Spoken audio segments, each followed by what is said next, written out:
Watch this. Rook d1, abandoning this pawn and just allowing it to stand a square before queening. But now white gets an extra piece into the attack, gives up the knight for the rook with check, bishop h8, and now, how do you activate the queen without moving it? I'm speaking in riddles. f4, bringing the queen in. Like this. Now look at this move. Knight takes f4. You can take my queen, but then I'm gonna get yours. And if you take my knight, I'm gonna get this. But the only move, queen c2! Defending the bishop, maintaining an attack on the queen, and the knight is still hanging. Queen c7, and now, instead of taking the knight, which is also free, torch castles. Why does it castle? Because it wants its knight, it wants its king to safety and the rook to pressure the knight, which gets to the king. It's all about getting maximum resources into the attack. Queen b6 check, the king slides out of the way, the queen takes on b2.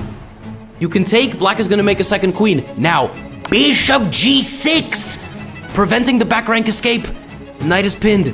The king goes to the corner. Now we hunt the king out of the corner into a check, and now begins a circus-level king hunt. King e8, queen g6 check, king to d7. And now, how do you get to the king? And black is about to make a queen. What are you doing? Bishop e7! And you can't make the queen because queen d6 leads to mate. Wait, but what if you take the bishop? What if you take... Well, then you walk into a ladder. Oh my god. Bishop e7. Leela defending itself with bishop e5. Rook f7. Look at the king walking out. Now you're trying to sack your queen to make a queen with a check and mate. Queen d4, so the rook comes back to protect the rook and the promotion. Oh my god. This is one of the most insane games I've ever seen between two bots. It didn't even take the queen. It's just letting the queen sit there. Now it takes bishop d5, bishop d6, every piece ignoring every other piece. What is going on?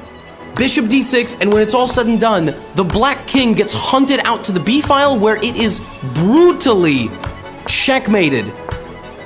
Brutally. And black never even played with a rook and a knight. Black basically gave torch 8 points of odds because it never used the rook and the knight. It finally uses them, but there's mate on the board. King c5, you take the queen, and now it's just the part where, you know, the pieces lose all, the one side loses all the pieces. And look at this. Rook a3 mate.